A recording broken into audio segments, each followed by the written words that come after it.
పాఠశాల, వేద పాఠశాల, ఆధ్యాత్మిక విద్యార్థుల అధ్యయనశాల, ఆధ్యాత్మిక జీవిత పాఠాల పరిశోధనశాల.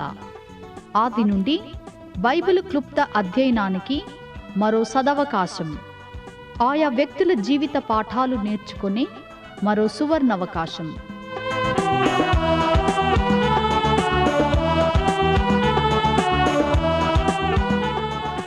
వినండి వేద పాఠశాల నూతన వర్తమానాలు.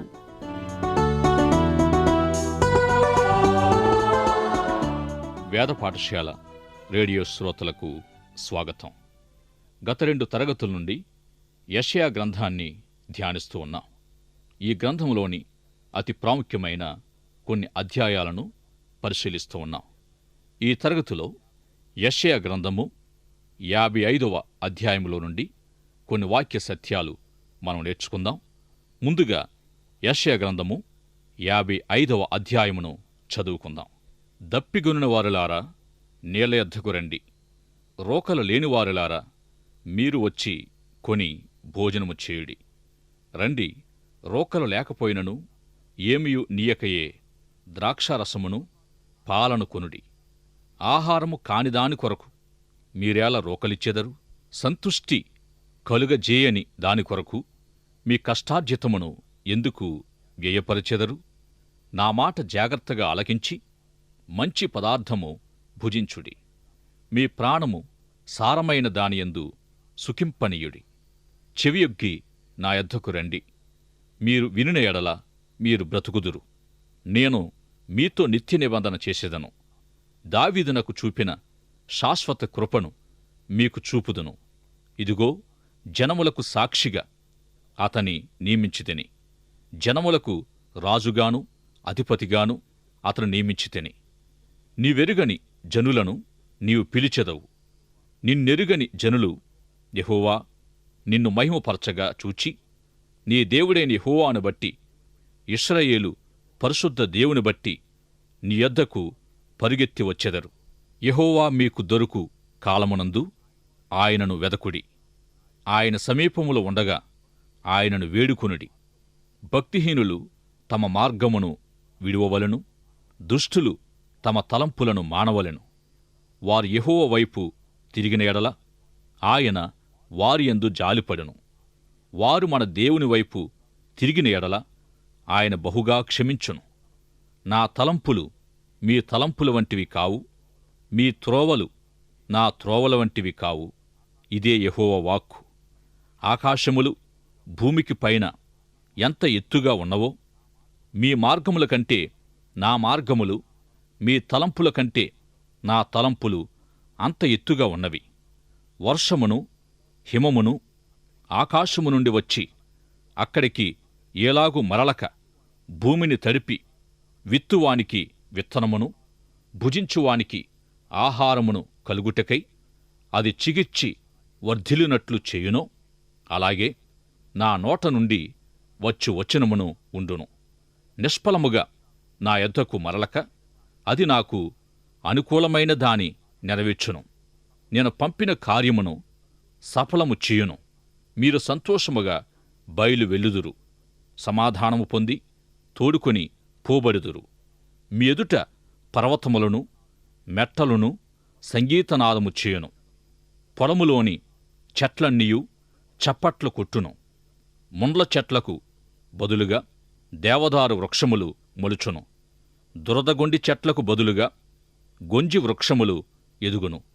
అది యెహోవాకు ఖ్యాతిగాను ఆయనకు కొట్టివేయబడని నిత్యమైన జ్ఞాపక సూచనగాను ఉండును. యెషయా యొక్క అద్భుతమైన ప్రసంగానికి ఈ 55వ అధ్యాయము ఒక ఉదాహరణ.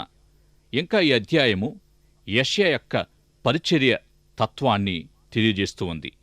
సామాన్య మానవ జీవిత ప్రాథమిక అక్కరలను యెషయా తెలియజేస్తూ ఉన్నాడు.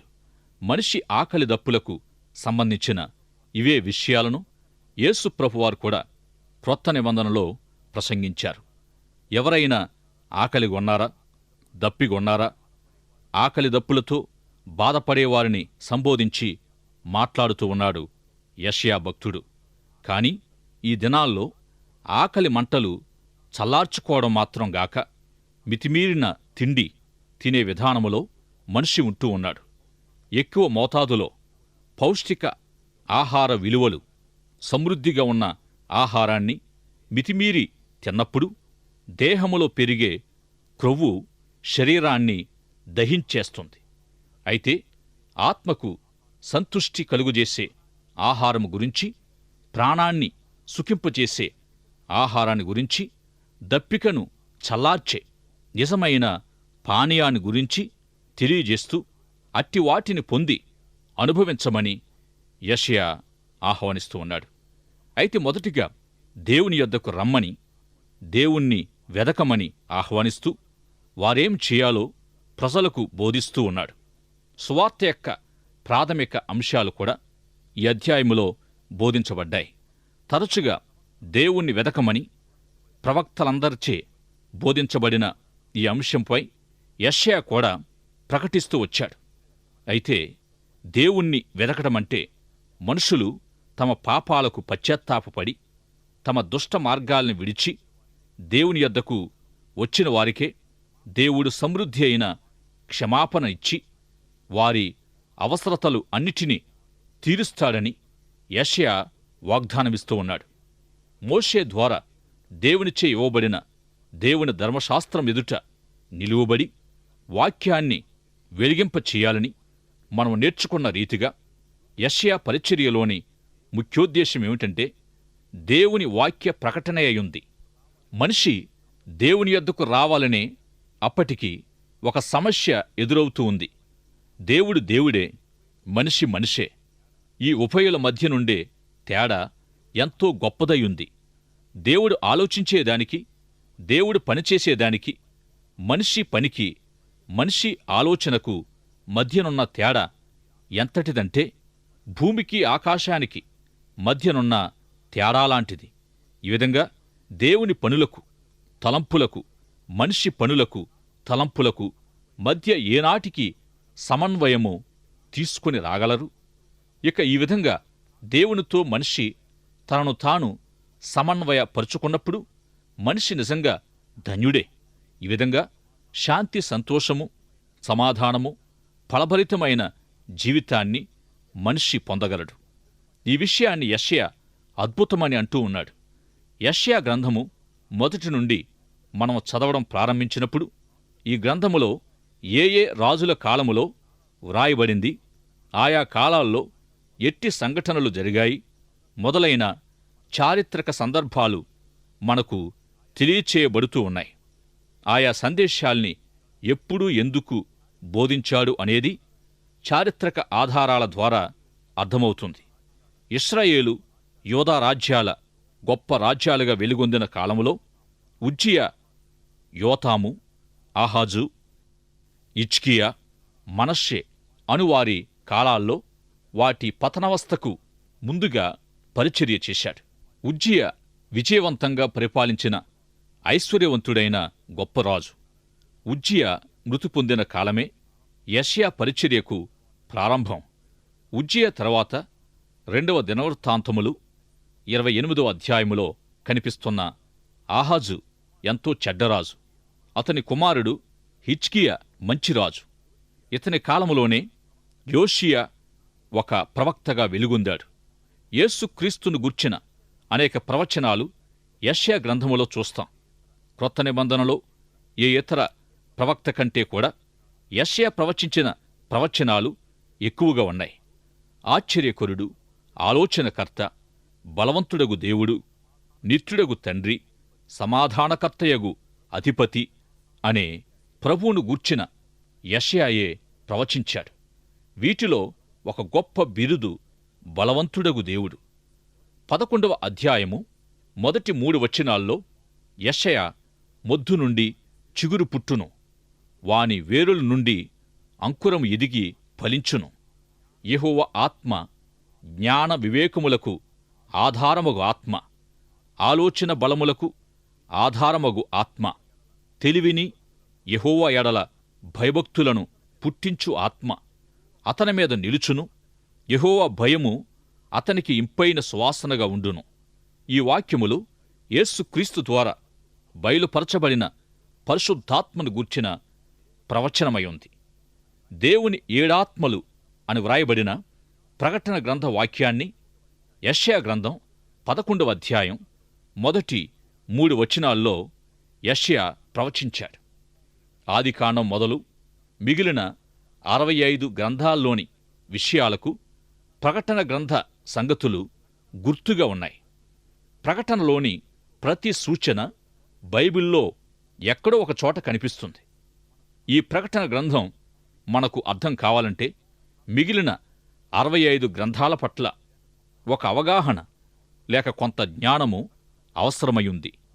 ప్రకటన గ్రంథం 4-5 అధ్యాయాల్లో పరలోకమందలి ద్వారము తెరువబడి ఉండడం మరియు దేవుని ఏడాత్మలు అనే అంశాన్ని గుర్చిన వ్యక్తీకరణ వినిపిస్తుంది. 4వ అధ్యాయములో కనిపిస్తున్న సింహాసనం ఎదుటనున్న 7 దీపస్తంభాలు ఏడాత్మలుగా చెప్పబడుతూ ఉన్నాయి. 5వ అధ్యాయములో వధింపబడినట్లున్న గొర్రెపిల్ల సింహాసనంపై ఆసీనమైయుండుట కనిపిస్తుంది. గొర్రెపిల్ల యొక్క 7 కన్నులు లోకమంతటికీ బయలువెళ్లిన దేవుని ఏడాత్మలుగా ఉన్నాయి. అలంకార భాషలో కొమ్ములు అధికారాన్ని, కన్నులు జ్ఞానాన్ని బోధిస్తున్నాయి. సింహాసనంపై వధింపబడిన గొర్రెపిల్ల యొక్క కొమ్ములు, కన్నులు దేవుని అధికారాన్ని, జ్ఞానాన్ని సూచిస్తున్నాయి. 7 సంఖ్య లేఖనాల్లో లోపములేని సంపూర్ణత్వాన్ని సూచిస్తుంది. లోకములో వధింపబడిన దేవుని గొర్రెపిల్ల క్రీస్తు ప్రభువై ఆయనలో దేవుని అధికారం, దేవుని జ్ఞానము సంపూర్ణముగా బయలుపరచబడి ఉన్నాయి. ఈ విధంగా యెషయా గ్రంథము 11వ అధ్యాయములోని మొదటి 3 వచనాలకు ప్రకటన గ్రంథం 4-5 అధ్యాయాల్లోని సత్యాలు అలంకారప్రాయంగా ఉన్నాయి. ఈ 2 లేఖన భాగాలు దేవుని ఏడాత్మలు అనే ఒకే విషయాన్ని మాట్లాడుతూ ఉన్నాయి.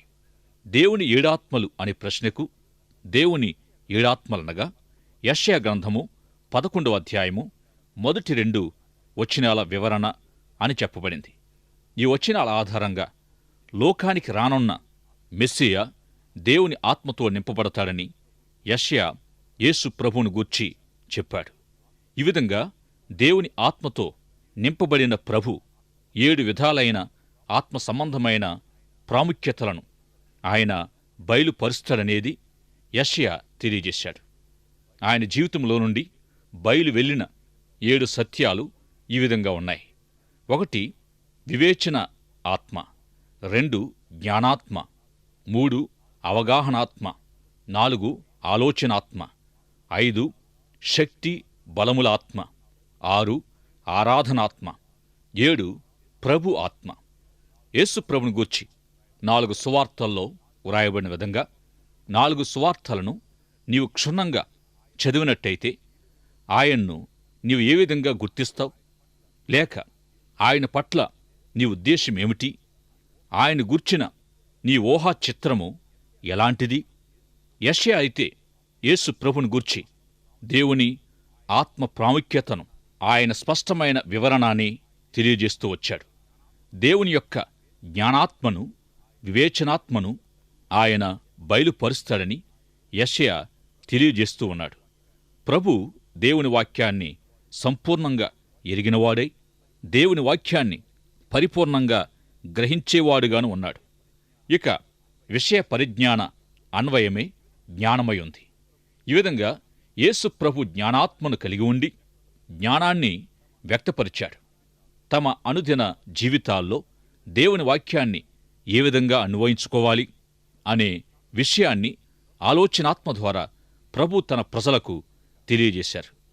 ఇక శక్తి బలముల ఆత్మను కలిగి ఉన్న ప్రకారంగా జీవితాలను మార్చివేయగల శక్తి ప్రభు కలిగి ఉన్నాడు. ఈ విధంగా ఒక్కటై ఉన్న దేవుని ఆత్మ యొక్క 7 శక్తిని, అర్థాన్ని మెస్సియా అనబడిన ప్రభు తన జీవితములో కలిగి ఉన్నాడు.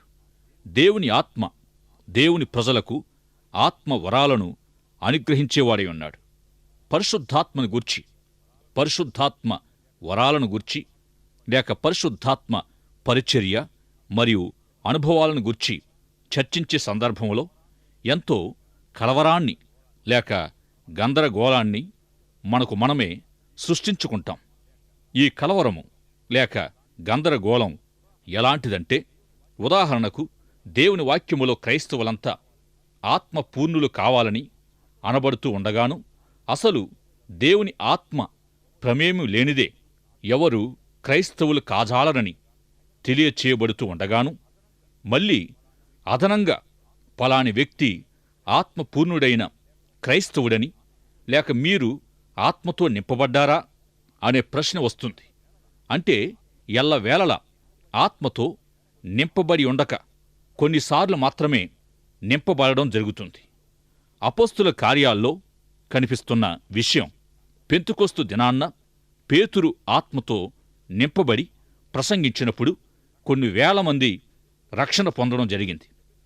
పౌలు ఎఫెసీయులకు వ్రాసిన పత్రిక 5వ అధ్యాయం 18వ వచనములో, మద్యముతో మత్తులై ఉండకుడి, దానిలో దుర్వ్యాపారము కలదు, అయితే ఆత్మపూర్ణులయుండుడి, దైవిక వ్యక్తి అయిన పరిశుద్ధాత్మను సంపూర్ణంగా కలిగి ఉండడమైనా జరగాలి, లేదా కలిగి ఉండకపోవడమైనా జరగాలి. అంతేగాని మరొక విధానమేదీ లేదు. ఈనాడు చెప్పబడుతూ ఉన్న పానీయ వేదాంతములో విశ్వాసి ఒక పాత్ర కాగా, పరిశుద్ధాత్ముడు ఒక ద్రవ పదార్థము మాదిరిగా సగము లేక మూడంతలైన మనల్ని నింపొచ్చు అనే తలంపు వ్యక్తపరచబడుతూ ఉంది. అయితే ఆయనటువంటి ద్రవ పదార్థం కాడు. ఆయన దైవికమైన వ్యక్తి. ఆయనను పూర్తిగా కలిగి ఉండడమో లేక అసలు కలిగి ఉండకపోవడమో ఏదో ఒకటే జరగాలి. కొంచెము నింపబడడం, మరికొంచెము నింపబడకపోవడం లాంటి వాటికి వీల్లేదు. అయితే పరిశుద్ధాత్మ అనబడి దైవిక వ్యక్తిని మనము కలిగి ఉంటున్నామా లేదా అనేది మనం ప్రశ్నించుకోవాలి. ఆత్మపూర్ణుడైన వ్యక్తి ఎప్పుడూ కూడా ఆత్మ స్వాధీనములోనే ఉంటాడు. ఇక ఈ మద్యము ప్రస్తావన ఎందుకు అనంటే, ఒక త్రాగుబోతు ఎంతగా తాను త్రాగినా ఆ పదార్థం యొక్క స్వాధీనములో దాని వశమైపోయి ఉంటాడో అంతగా పరిశుద్ధాత్మచే నింపబడినవాడు పరిశుద్ధాత్మ స్వాధీనములో ఉండాలి. త్రాగే సోదరులెవరైనా వారి త్రాగుడి విడిచి దేవుని స్వాధీనములోనికి రావాలని గ్రహించాలి. ఈనాడు పరిశుద్ధాత్మ సంఘాలని చెప్పబడుతూ ఉన్న ఆయా సంఘాలు ఆత్మ నింపుదల సంఘాలని అనడానికి గల నిదర్శనమేమిటి? ఆత్మపూర్ణుడైన మనిషి, ఆత్మపూర్ణమైన సంఘము ఎలా ఉంటారు అంటే, వారు భాషలు మాట్లాడుతారు, లేక ప్రవచిస్తారు, లేక ప్రత్యేకమైన విధానములో దేవుణ్ణి ఆరాధిస్తారు అంటారు. అయితే దేవుని వాక్యము ఇంతమాత్రమే గాక, యెషయా గ్రంథము 11వ అధ్యాయము 1-2 వచనాల ప్రకారం ఆత్మపూర్ణులు జ్ఞాన వివేకములకు, ఆలోచన బలాలకు ఆధారమైనట్టి మరియు యెహోవా ఎడల భయభక్తులు పుట్టించే ఏడంతల ఆత్మశక్తిని, ఆత్మీయ అర్థాన్ని కలిగి 100% ప్రభువలే ఉంటారు. యేసు ప్రభు ఇట్టి ఆత్మ సంపూర్ణతను కలిగి ఉన్నాడు. క్రైస్తవుడంటే అర్థం ఇదే, క్రీస్తువలే ఉండేవాడు అని అర్థం. యెషయా 40వ అధ్యాయములోని మరొక ప్రవచనం 40 అధ్యాయము 3వ వచనము నుండి 5వ వచనం వరకు, అరణ్యములో యెహోవాకు మార్గము సిద్ధపరచుడి, ఎడారిలో మా దేవుని రాజమార్గము సరాళము చేయుడి, ప్రతి లోయను ఎత్తు చేయవలెను, ప్రతి పర్వతమును ప్రతి కొండను అణచవలెను, వంకరివి చక్కగాను కరుకైనవి సమముగాను ఉండవలెను. యెహోవా మహిమ బయలుపరచబడును, ఒకడును తప్పకుండా సర్వశరీరులు దాని చూచెదరు. ఎలాగున జరుగునని యెహోవా సెలవిచ్చుచున్నాడు. లూకా సువార్త 3వ అధ్యాయం 6వ వచనములో బాప్తిస్మిచ్చు యోహాను ఇదే ప్రవచనాన్ని ప్రకటిస్తూ సకల శరీరులు దేవుని రక్షణ చూతురని తెలియజేశాడు. దేవుడు తన కుమారుడైన క్రీస్తు ద్వారా ఈ లోకానికి రానయున్న విషయాన్ని దూర ప్రయాణం చేస్తున్న ఒక రాజుకు చేసినట్టుగా రాజు వెళ్ళబోయే సదరు చోటికి రాజమార్గము ఏర్పాటు చేయబడాలని, ఆ ప్రయత్నములో చేయబడవలసిన 4 విధాలైన పనులను గుర్చి మొదటిగా ఎత్తైన ప్రాంతాల్ని సమం చేయాలి. 2 లోయల్ని మెరక చేయాలి. 3 వంకర మార్గాలు తిన్నన చెయ్యాలి. 4 గరకు దారులు నున్నన కావాలి. వీటి ఆత్మీయ అర్థం ఏంటంటే, ఎత్తైన ప్రదేశాలు మానవ గర్వానికి, లోయలు మానవ జీవితములోని శూన్యానికి, వంకర మార్గం మనిషి జీవితములోని పాపానికి గుర్తుగా ఉండగా, గర్వము అణచబడి శూన్యము నింపబడి పాపము తీసివేయబడినప్పుడే దేవుడు ప్రయాణించడానికి సులువైన నున్నని మార్గం ఏర్పడుతుంది. అట్టి పరిపూర్ణ జీవితము ద్వారా దేవుని రక్షణ బయలుపరచబడుతుంది. విశ్వాసి క్రీస్తును పోలి క్రీస్తు వంటి జీవితాన్ని కలిగి ఉన్నప్పుడే క్రైస్తవ జీవితం అర్థవంతమవుతుంది. యేసు ప్రభు పరలోకానికి ఆరోహణ కావడానికి ముందు, తండ్రి నన్ను ఈ లోకానికి పంపినట్టే నేనును మిమ్ముని ఈ లోకానికి పంపుతున్నాను అని తన శిష్యులతో అన్నారు. యేసుక్రీస్తు ప్రభు యొక్క జీవితం దేవునికి రాజమార్గమై ఉన్న విధంగా ప్రతి విశ్వాసి క్రీస్తుకు, తద్వారా దేవునికి రాజమార్గమై ఉండాలి. ప్రభువా, ఈ లోకానికి నీవు ప్రయాణం చేయగల రాజమార్గంగా నేనుండా సహాయము చేయమనే ప్రార్థన మనం కలిగి ఉండాలి.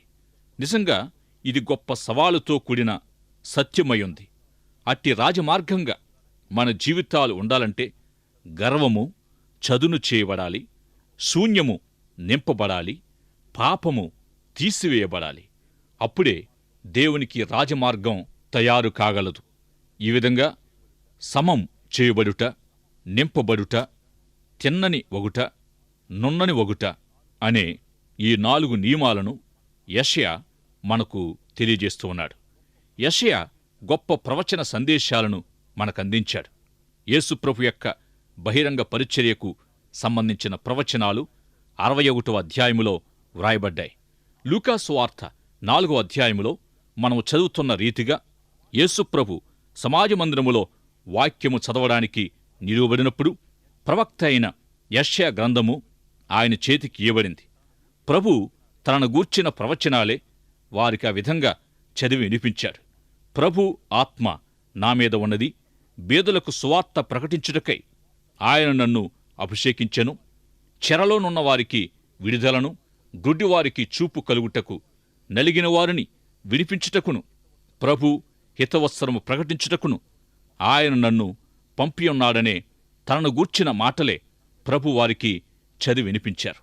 ఇదే విషయం యెషయా గ్రంథములో మన దేవుని ప్రతిదండన దినము ప్రకటించుటకు అనే మాట కూడా వ్రాయబడింది. అయితే ఈ మాట ప్రత్యేకంగా 2వ రాకకు సంబంధించిన ప్రస్తావనయుంది. యేసుక్రీస్తు దేవుని శత్రువులపై పగ తీర్చుకునే సమయం 2వ రాకడలోనే గాని మొదటి రాకలో కాదు. ఆ కారణంగా ఈ వచనము లూకా సువార్తలో వ్రాయబడలేదు. ఆయన ఆ భాగాన్ని చదివి ముగించి, ఈ లేఖనము నేడు మీ వినికిడిలో నెరవేరింది అన్నాడు. దేవుని ఆత్మ ఆయనపై ఉంచబడింది. బీదలకు సువార్త ప్రకటించడానికి ఆయన పంపబడ్డాడు. బీదలనగా ఆర్థికంగా బీదలు అనేది కాదుగాని కుడి ఎడమల ఎరుగని ఆత్మీయ అంధులు, ఇక విరిగి నలిగి కొట్టబడి పాపముతో బంధించబడిన జీవితాలకు రక్షణ, నెమ్మది, స్వస్థత, స్వాతంత్ర్యాన్నివ్వడానికి వచ్చాడనేది ఆయన బహిరంగ పరిచర్య యొక్క వివరం. ఆయన బంధించబడిన వారిని చూచినప్పుడు ఆయన వారిపై నుండి దాటిపోలేదు. వారాయనను అనుసరించే విధంగా వారిని విడిపించాడు. విరిగి నలిగి కొట్టబడి కష్టతరమైన జీవితాలను కలిగి ఉన్న వారిపై గొప్ప కనికరాన్ని కుమ్మరించాడు. ప్రియ సోదరుడా, సోదరి, నీవు ఎన్ని విధాలుగా పాపముచే బంధించబడి ఉన్నావో ఈ సమయములో నీవు గమనించి ప్రభు దగ్గరకొచ్చి నీ అవిధేయతను ఒప్పుకొని ప్రభు ద్వారా రక్షణ భాగ్యం పొందుమని ప్రేమతో మనవి చేస్తున్నాను. దైవాశీస్సులు. ఆమేన్. మీరింతవరకు వేద పాఠశాల తరగతుల్లో బైబిలు వ్యక్తుల జీవితాల నుండి కొన్ని పాఠాలు వింటూ ఉన్నారు. ఈ ఆధ్యాత్మిక పాఠాలు మీ వ్యక్తిగత కుటుంబ జీవితాలకు ఎంతో సహాయపడగలవని భావిస్తున్నాము. మీరు పొందిన మేలులు మాకు వ్రాయండి. ఈ సందేశాలు మరింత సులభంగా అర్థం చేసుకోవడానికి సహాయకరంగా ఉండుటకు ఒక ఉచిత బైబిల్ గైడు మీకు పంపించగలం. మా చిరునామా: వేద పాఠశాల, రేడియో విశ్వవాణి, తపాలా సంచి 4, సికింద్రాబాద్ 500017. మా ఇమెయిల్ ఐడి telugu@radio882.com.